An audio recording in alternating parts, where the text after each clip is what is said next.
दमोह पर दांव, आज की बात इसी मुद्दे पर। नमस्कार, मैं हूं राजेश सक्सेना।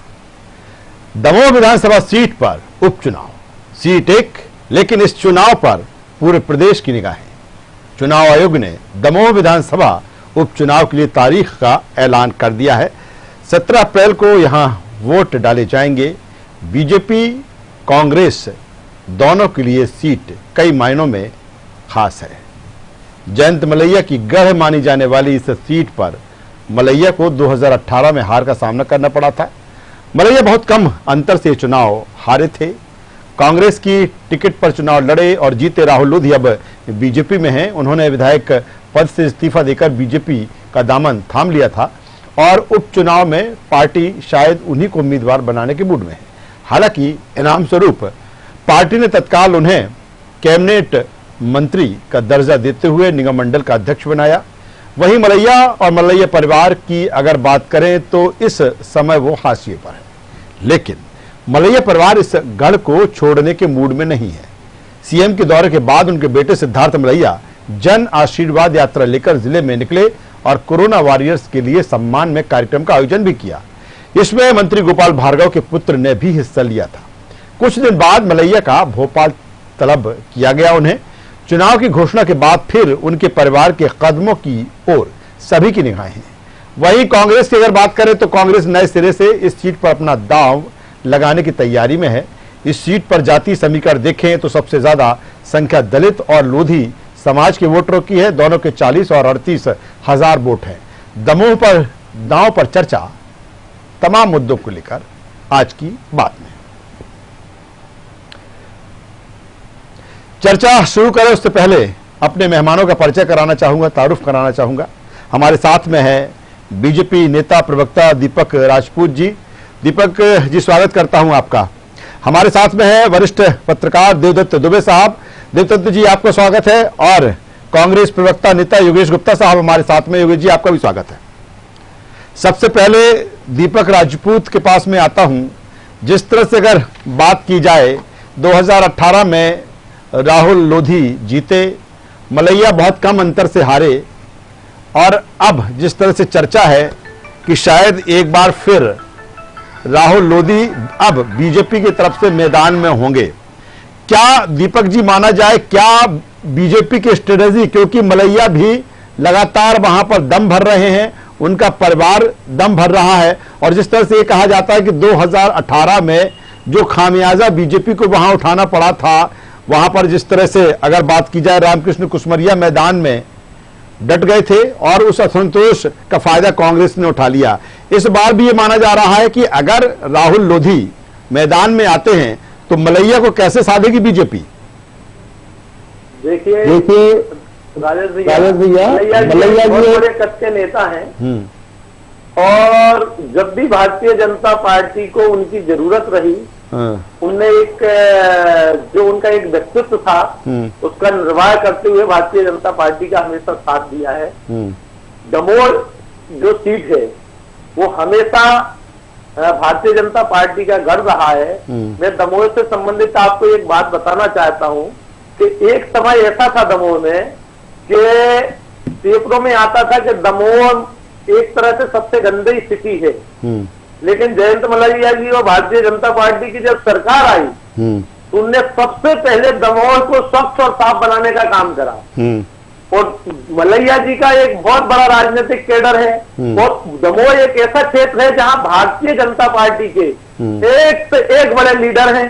भारतीय जनता पार्टी की अपनी विचारधारा है और साथ में इस चुनाव में है जो भारतीय जनता पार्टी ने जिन किसानों के लिए जो नीतियां बनाई, और एक कांग्रेस ने जो अपनी वादा खिलाफी करके उन किसानों के साथ जो धोखा किया, छलावा किया। नहीं, लेकिन दीपक जी सही मान लेता हूं कि दमोह कभी अगर उस शहर की बात करें तो गंदे शहरों में शुमार होता था, लेकिन जो अगर विकास की बात करें तो विकास भी तो जयंत मलैया के कार्यकाल में हुआ है वहां पर। तो ऐसे में फिर जयंत मलैया को कैसे आप इग्नोर कर सकते हैं? देखिए, इग्नोर भारतीय जनता पार्टी कभी भी किसी नेता को इग्नोर नहीं करती जी। परिस्थिति ऐसी निर्मित होती है। जयंत मलैया जी बहुत सम्मानीय, बहुत वरिष्ठ नेता है। मेरा भी दमोह, पन्ना, छतरपुर क्षेत्र में, क्योंकि मैं दद्दा जी का शिष्य हूँ, कैलाशवासी दद्दा जी का शिष्य हूँ, और इस क्षेत्र में बहुत जाना आना रहा। और एक लोधी बेल्ट जो पूरा दमोह का जो है, वहाँ प्रहलाद पटेल जैसे, जालन सिंह जैसे, गोपाल भार्गव जी सम्मानीय, भूपेंद्र सिंह जी, गोविंद राजपूत जी, एक बहुत बड़ी भारतीय जनता पार्टी की जो वरिष्ठ लीडर है, उनकी बहुत बड़ी टीम है। तो दीपक जिस तरह से कह रहे हैं कि इस लीडरशिप का फायदा उन्हें मिलेगा, योगेश गुप्ता साहब के पास में आता हूं। चलिए मैं दोबारा आऊंगा दीपक जी आपके पास में, योगेश गुप्ता साहब हमारे साथ में। योगेश जी, कांग्रेस किस तरह से स्ट्रेटेजी दमोह को लेकर है, क्योंकि नए सिरे से कहीं ना कहीं कांग्रेस को वहां पर खड़ा होना पड़ेगा। राहुल लोधी कहीं ना कहीं समीकरण देखे, जाति समीकरण, तो उसमें फिट बैठते थे, यही कारण 2018 को चुनाव उन्होंने जीता। क्या जिस तरह का खेल बीजेपी ने चला, क्या कांग्रेस भी उसी तरह खेल के को लेकर एक स्ट्रेटेजी है? क्योंकि एक जो नाम जिस तरह से आ रहा है, जिस तस्वीर की चर्चा हो रही है कि वो बीजेपी के है लेकिन कांग्रेस के साथ देखे गए, क्या कहेंगे? जाता है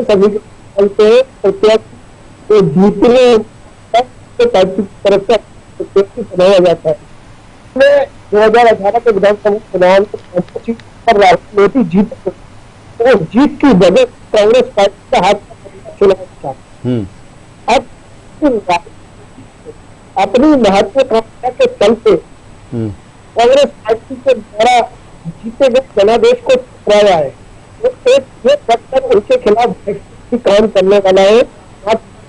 पर आपसे कि हमने आपको जिस पार्टी के ऊपर नुमाइंदा बनाकर भेजा था, आपने उस पार्टी के साथ धोखाधड़ी कर। एक बात।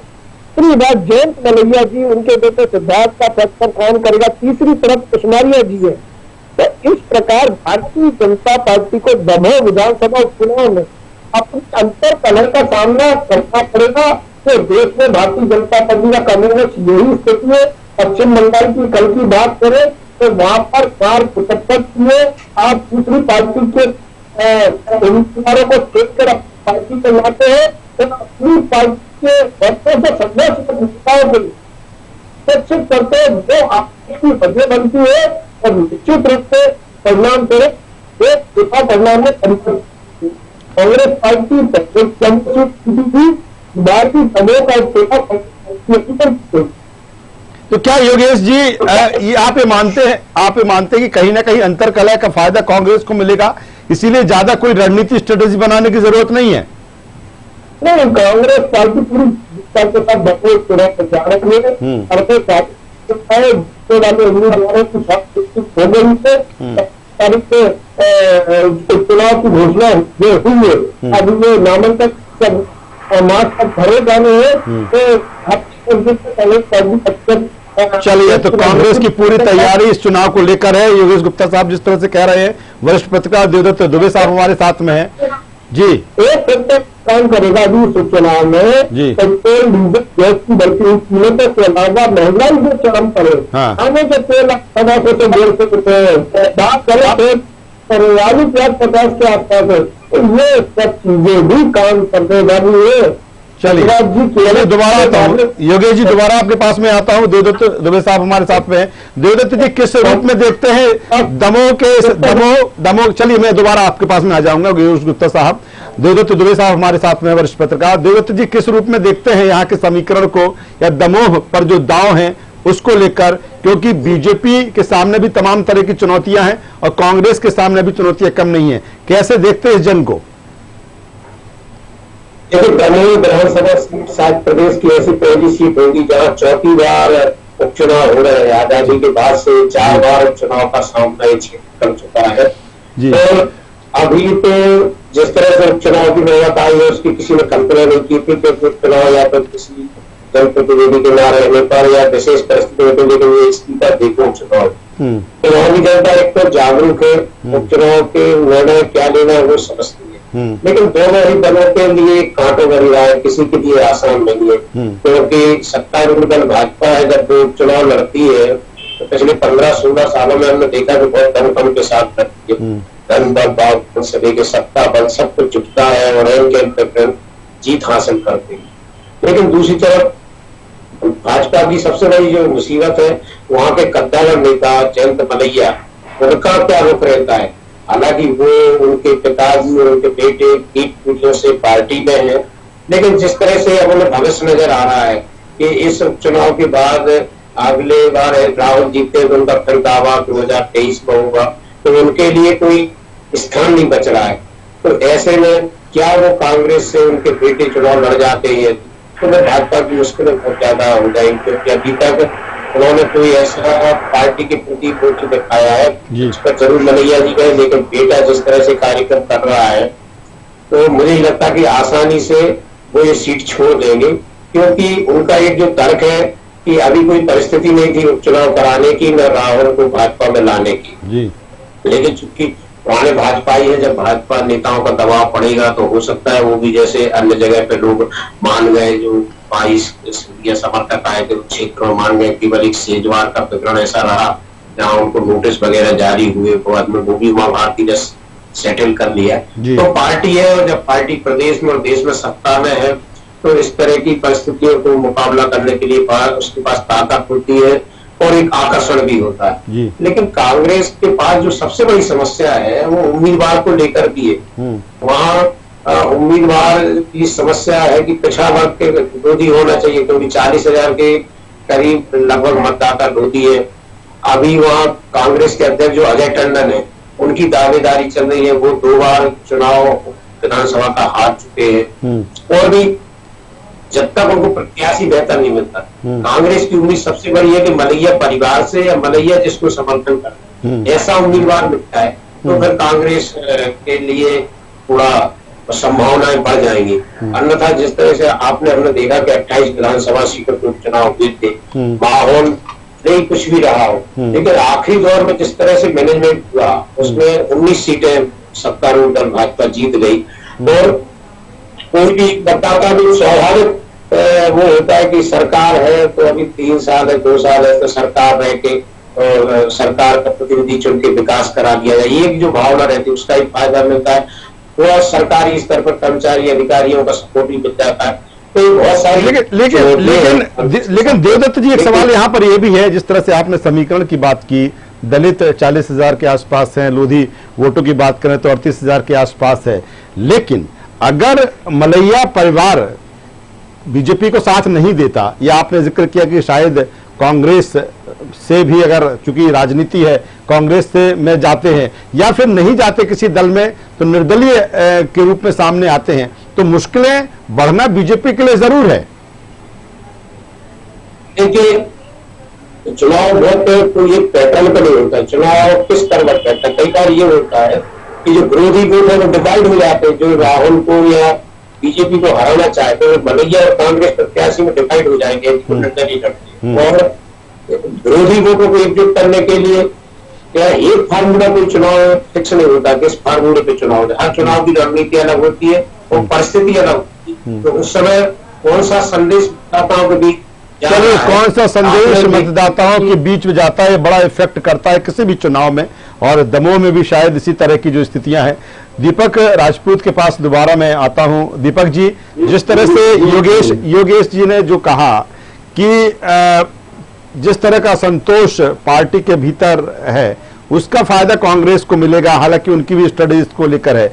दूसरी तरफ यह भी सही है कि एक तरफ मलैया जैसा परिवार जो लंबे समय तक बीजेपी में रहा उसको लेकर स्थिति क्लियर नहीं है, दूसरी तरफ तमाम सारी चीजें, बढ़ती हुई महंगाई जिस तरह से लगातार जनता के बीच में इसको लेकर असंतोष है, तो ऐसे में इन तमाम सारी चीजों को बीजेपी किस तरह से मैनेज करती दिखती है? क्या कुछ इसका एक प्लान है इसको लेकर?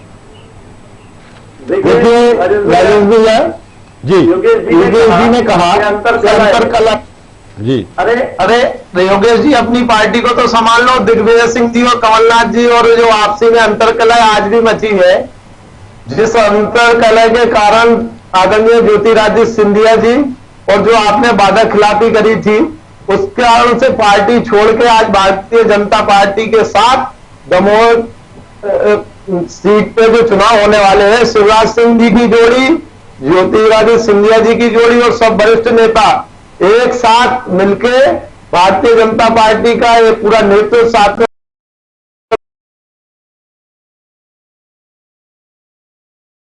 मिलकर। दीपक जी, लेकिन मुद्दे बात भी शुमार होती है कि एक ऐसा जनप्रतिनिधि जो 5 साल के लिए चुना जाता है और फिर जिस तरह से बीजेपी उसको ज्वाइन करा लेती है, और ये भी सवाल है कि मलैया जी जिस तरह से उनका सवाल इस तरह का चर्चा में है कि आखिर ऐसी आवश्यकता क्या थी, ऑलरेडी पूरे बहुमत के साथ सरकार बन चुकी थी, फिर दमोह में इस तरह की क्या जरूरत पड़ गई? देखिए विधायक भैया, अगर कहीं कोई न्याय प्रिय विधायक कांग्रेस का लोधी जी के रूप में, राहुल गांधी के रूप में अगर कहीं वो भारतीय जनता पार्टी में आता है, और कांग्रेस ने जो वादा खिलाफी करी थी, किसानों का जो कर्जा माफ करने की बात करी थी, वो कांग्रेस अगर कहीं नहीं कर रही थी, तो ये जनता जानती है कि वो न्याय की लड़ाई के लिए कांग्रेस पार्टी को छोड़ के और भारतीय जनता पार्टी उनने चुनी है। चलिए योगेश गुप्ता साहब कुछ कह रहे हैं, राहुल भाई योगेश गुप्ता साहब, चलिए दीपक जी, योगेश गुप्ता साहब कुछ कह रहे हैं, बोलिए योगेश जी। राजेश जी, उन्होंने कहा कि अंतर कला से पार्टी कांग्रेस की टूट रही है, अंतर कला भारतीय जनता पार्टी की पूरे देश में उजागर है। सिंधिया जी ने भारतीय जनता पार्टी ज्वाइन करने के बाद जो 1 साल से ज्यादा समय बीते के बाद जिस लाखों भविष्य उसका दुश्मन बीजेपी को देखने को मिलेगा, एक बात।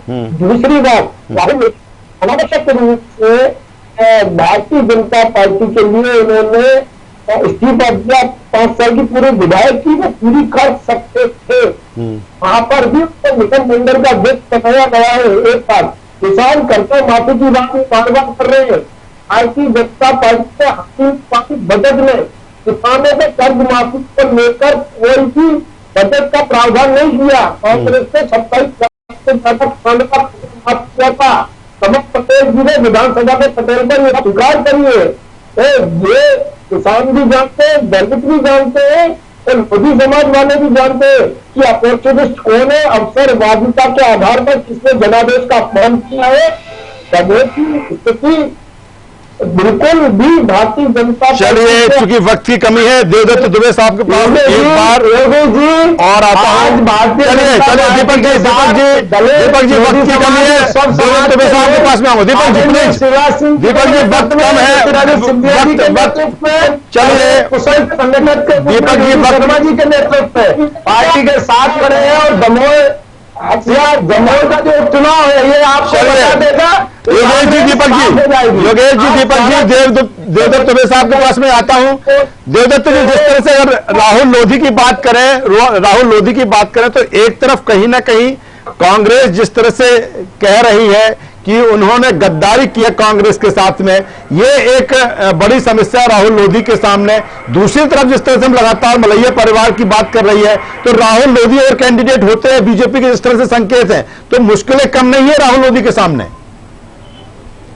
जो उपचुनाव होता है उसमें प्रत्याशी कई बार गौर हो जाता है, धन की प्रतिष्ठा होती है, और इस समय सत्तारूढ़ दल जब लड़ता है चुनाव तो प्रत्याशी तो केवल वो दूल्हे जैसा होता है, जैसे उसको फूफा और जीजा बताते रहते वैसा उसको करना है, खाली उसको वोट मांगना है। चलिए, तो जिस तरह से जो दमोह पर दांव है या जो उपचुनाव की जंग है, देखना होगा। चुनौतियां दोनों तरफ है, चाहे वो बीजेपी हो चाहे कांग्रेस हो। तीनों मेहमानों का मैं शुक्रिया करूंगा इस डिबेट में हिस्सा लेने के लिए। तो दमोह पर जो दांव है दोनों का, बीजेपी का कांग्रेस का, कितना कारगर कितना असरदार साबित होता है, ये तो देखने वाली बात होगी इस उपचुनाव में। हमारी चर्चा है बस इतना ही। न्यूज़ वर्ल्ड पर खबरों का सिलसिला लगातार जारी है, बने रहिए हमारे साथ। नमस्कार।